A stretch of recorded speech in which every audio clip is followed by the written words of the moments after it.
Bonjour. Oui, alors Erol et Les Échos ont une collection commune, une collection qui s'appelle On entend dire que. Généralement, ils fouillent des sujets comme on entend dire que l'immigration coûte cher à la France. C'est orienté plutôt sur l'économie et moi, ils m'ont demandé de travailler et dénouer le on-dit. On entend dire que l'écologie, c'est fini. J'ai publié ce livre en 2013. Et j'ai fait un gros panorama de l'avancée et du recul de l'écologie sur différents plans. Et un chapitre était consacré à la culture. Une des originalités de ce tout petit livre, c'était de dire que finalement, pour savoir si dans une société quelque chose avance ou recule, il ne faut pas regarder uniquement les politiques publiques, l'action des entreprises, l'engagement des citoyens ou leur vote, mais également ce qu'il se fait en matière culturelle. Est-ce qu'il y a des romans, des films? J'ai été extrêmement sensible à Anne-Caroline Prévost-Julliard justement parce que c'est tout à fait un axe qui permet de mesurer la culture dans une société, la culture de l'écologie dans une société, comment est-ce qu'on la représente. Donc il y avait aussi cette petite synthèse là, et c'est vrai que maintenant si on parle du secteur culturel, le secteur culturel aujourd'hui est peu impliqué. Vous parliez du milieu de l'entreprise et de l'environnement. On a un symptôme à peu près similaire dans finalement le secteur de la culture. Pourquoi ? Parce que généralement on est très vite accusé d'instrumentaliser les artistes si on a l'impression que leur travail se rapproche d'une cause. Donc ils perdent paradoxalement en proposition artistique aux yeux de beaucoup de critiques ou d'amateurs d'art s'ils expriment une cause fortement. Et ça, c'est vraiment un handicap. Et puis deuxièmement, ce qui pourrait être attaché à un mouvement d'art écologique, bio-art, il y a plein de mots, impact art, etc. Tout ça, ce sont des petits mots très variés, mais il n'y a pas aujourd'hui de mouvement. Vous avez eu, par exemple, l'art conceptuel, vous avez eu dans l'art des grands mouvements qui ont généré beaucoup de théories, beaucoup d'expositions. Aujourd'hui, même s'il y a une extraordinaire richesse d'artistes sur le sujet, il n'y a pas aujourd'hui de mouvement artistique constitué avec tout le corpus théorique, avec les grands moments, les expositions, etc. Et ça aussi, c'est difficile de défendre aujourd'hui dans le secteur de l'art, quelque chose qui ne puisse pas être appréhendé comme un mouvement plus général. Donc je vais vous montrer très rapidement sur le thème de l'environnement. Je vais défiler très vite pour que vous ayez une idée, mais qui sont aujourd'hui par exemple les artistes qui travaillent sur ce sujet, qu'est-ce qu'ils font. Mais j'ai envie de dire que la culture était vraiment présente ce matin parce que Anne-Caroline Prévost-Julliard a fait une analyse culturelle et a bien évidemment parlé de culture. Alors dans la culture, il y a toujours les deux niveaux, la culture secteur culturel et la culture, celle d'une société beaucoup plus anthropologique. Et ce qui est très intéressant de comprendre, c'est comment le secteur culturel participe à l'évolution culturelle d'une société, non seulement participe, mais pour éventuellement l'accélérer. Donc ce qu'il faut peut-être concevoir, c'est que les artistes soient des accélérateurs du changement et que justement par un mode opératoire que vous allez découvrir, qui est déjà, j'ai envie de dire, dans le paradigme collaboratif, créatif, écologique, ont des capacités d'entraînement extrêmement fortes. Le problème, c'est que le milieu de l'environnement en France n'est pas, pour des raisons trop longues à analyser, très fan de l'art contemporain, par exemple, qu'il perçoit davantage comme un marché de l'art. Il y a une distorsion aussi dans la perception de l'artiste aujourd'hui dans certains milieux, étant donné, comme réciproquement, il y a une distorsion de la perception de ce qu'est l'écologie, avec des stigmatisations qui créent des mouvements entre guillemets anti-écolo. On a nous-mêmes, moi je suis à cheval entre les deux, alors je prends tout le temps l'une ou l'autre casquette, j'ai envie de dire, il y a aussi beaucoup de rigidité dans le nombre de stéréotypes porté par le secteur de l'environnement vis-à-vis de la culture aussi. Même si on plaide qu'on est hyper ouvert et que la culture c'est génial, on se rend bien compte sur le terrain qu'il y a aujourd'hui quasiment un fossé. Et comme pour l'économie, parce que ça aussi c'est une aventure culturelle de rassembler économie et environnement, c'est le même chantier tout aussi colossal de réunir, de créer des collaborations entre l'univers de la culture et l'univers de l'environnement. Alors, il n'y a pas que 44 artistes, il y en a des milliers. Hein, justement, ce travail est fait sur le terrain par de très nombreuses initiatives, plus à l'étranger qu'en France. Mais voilà, on a un point de départ qui est quand même très fort. Donc je vais dérouler rapidement. J'ai oublié de regarder mon horaire de départ. Je sais que tu vas être très consciencieux sur l'horaire. Ok. Lucie Roré-Horta, on a de la chance, ce sont parmi les plus grands artistes internationaux, mais qui vivent à Paris, ils sont chez nous. Ils ont une exposition en ce moment à la Villette qui s'appelle Food, Water, Life.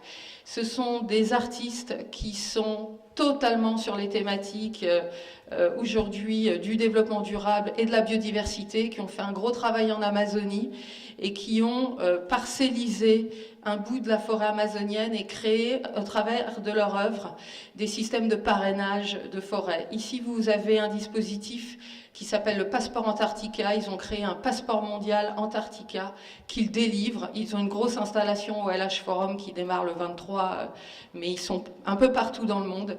Vous pouvez télécharger sur Passeport Antarctica votre passeport, et c'est un passeport qui défend des valeurs de citoyenneté mondiale, de défense de l'environnement, de circulation entre les pays. Ils ont et ils créent à travers l'image, qui est ce drapeau de l'ensemble des pays, une symbolique importante. On parlera à la fin, j'évoquerai très vite comment est-ce qu'on peut collaborer avec ces artistes. Ces artistes, j'ai créé un partenariat avec Greenflex, le groupe IT, qui a racheté B-Citizen, connu dans votre domaine, et Ethicity, et ils font aujourd'hui un gros mécénat de compétences. C'est eux qui ont créé justement le site Passeport Antarctica, et ils se sont lancés dans la première collection d'art contemporain sur le thème du développement durable, de l'énergie et de la biodiversité. Donc là, c'est en plus un exemple de collaboration extrêmement positive en France. Oui, ça c'est pour l'anecdote, Charlie Geffray qui fait des irruptions comme ça dans le monde de l'entreprise, donc ça va faire beaucoup rire, j'imagine, Romain Ferrari, dans la manière justement de les rencontrer. Des irruptions, je ne vais pas rentrer dans l'analyse de l'œuvre, c'est un clin d'œil, on continue.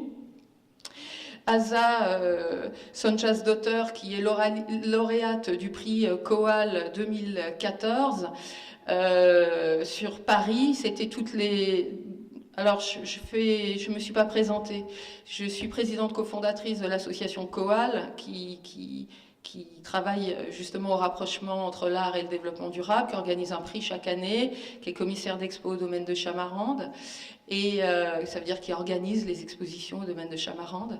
Et je suis fondatrice d'un nouveau projet qui s'appelle Art of Change 21 pour la COP 21 et qui va être beaucoup plus spécialisé sur le climat. Et je suis bien sûr consultante aussi et je fais pas mal d'actions qui intègrent toujours la culture dans des projets de développement durable.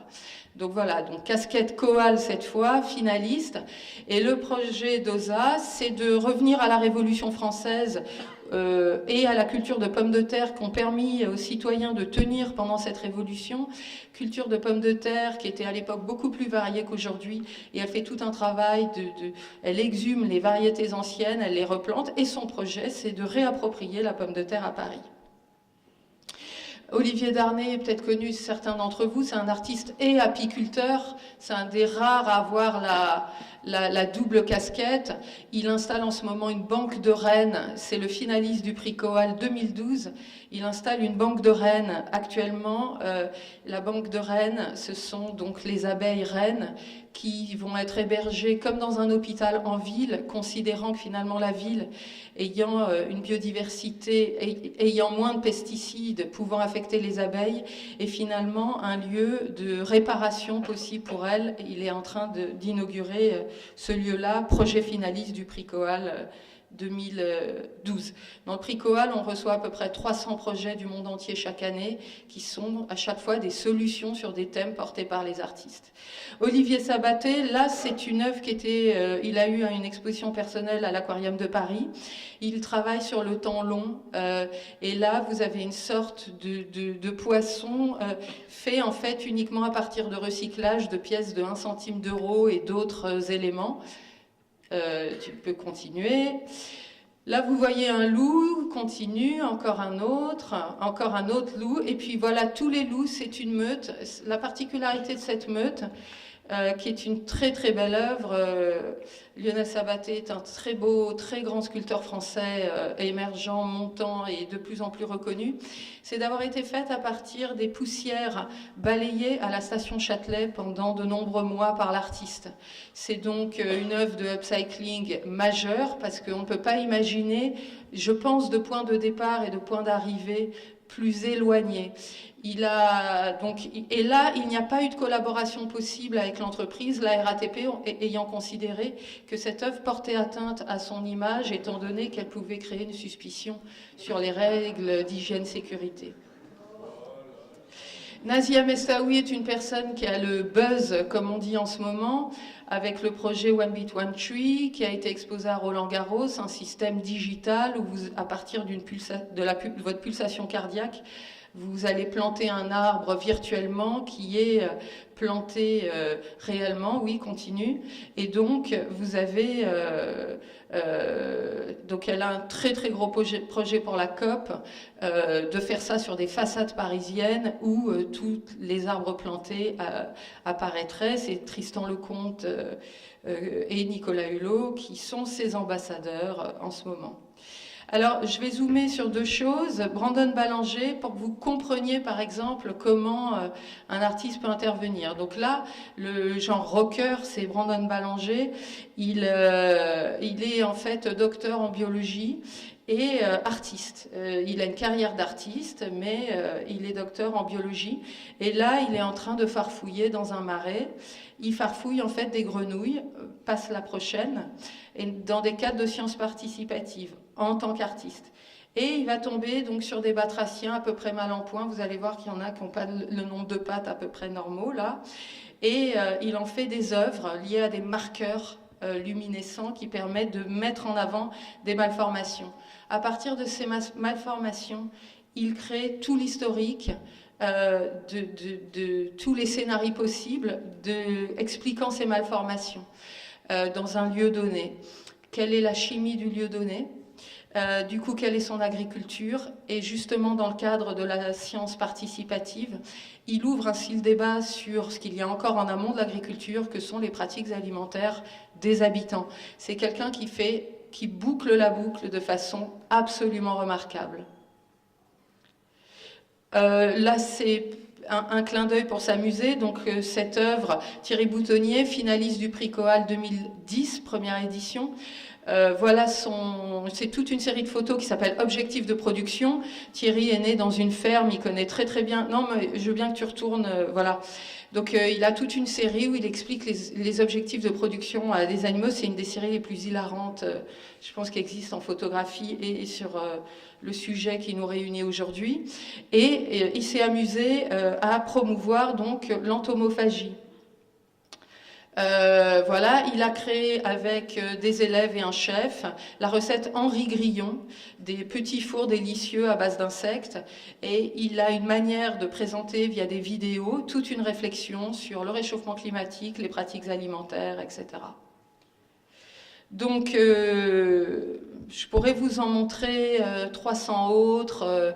Le domaine de Chamarande accueille actuellement une exposition sur l'alimentation. Vous avez des des innovations uniques, par exemple, manger le paysage. Vous arrivez dans le domaine, il y a un parc de 90 hectares, et sous forme de glace, vous allez manger des glaces au sureau, des glaces à la noix. Vous mangez le paysage, c'est-à-dire des glaces faites à partir des ingrédients trouvés sur place. Tout ça, vous allez pouvoir faire salon à la lisière avec une artiste dont j'ai pas parlé, qui est sûrement la plus proche de votre domaine, qui s'appelle Liliana Motta, qui est à la fois botaniste et artiste, et qui a travaillé sur les bons ariens, toutes les espèces considérées comme invasives, et ça t'intéresserait beaucoup. Tu connais Liliana Motta ? Non, tu te le notes en rouge comme ça, parce que elle dit que finalement la manière dont on a traité les plantes invasives, c'est aussi la manière dont on a traité certaines minorités. C'est notre rapport à l'étranger. Or, ces plantes invasives, qu'on considère comme moches et qu'il faut enlever, ont parfois des niveaux d'adaptation absolument phénoménaux qui sont des vraies leçons. Comment agir avec ces artistes ? On peut faire 1000 choses, les faire intervenir en amont parce qu'il y a une vision, il y a une imagination, faire des partenariats, des mécénats de compétences, les considérer comme des parties prenantes qui sont intégrées dans des dialogues, faire de la R&D. Lionel Sabaté travaille en ce moment sur une sorte de béton végétal à partir duquel il voudrait imaginer des œuvres. Élise Morin, une autre artiste dont j'ai pas parlé, est en train de concevoir un écomatériau. Vous pouvez aussi faire des actions de communication en les exposant, en invitant vos parties prenantes. Voilà, je ne peux pas rentrer dans le détail de tout. Il y a au niveau des sites, donc vous avez mon nouveau projet, c'est Art of Change 21. Pour la COP 21, je propose l'étape d'après. C'est-à-dire que là, on parle du message par l'art, du message par l'artiste. Et moi maintenant, ce qui m'intéresse beaucoup pour la COP, c'est de mettre l'artiste avec d'autres, les jeunes, les entrepreneurs sociaux et de l'économie du partage et circulaire, et de voir comment ensemble ils peuvent imaginer une action citoyenne différente. J'en ai un peu marre, à la veille de la COP, de savoir qu'on va me proposer uniquement d'aller faire une marche quelque part ou d'éteindre la lumière. Je trouve que culturellement, ça pourrait être plus intelligent, plus motivant, plus enthousiasmant. Donc l'idée, c'est ça. Ça, c'est mon nouveau gros projet, Art of Change 21 pour la COP. Et vous avez le site de l'association Coal, donc projet coal.fr, où vous avez toutes les éditions des prix, mais vous avez surtout ressourceszero.com, qui est le premier média financé par le ministère de l'écologie, qui donne toute l'info que gère justement mon association, tous les artistes, toutes les expos, etc. Donc voilà, puis vous avez mon mail si vous voulez me contacter, et puis je suis bien sûr à votre disposition. Merci.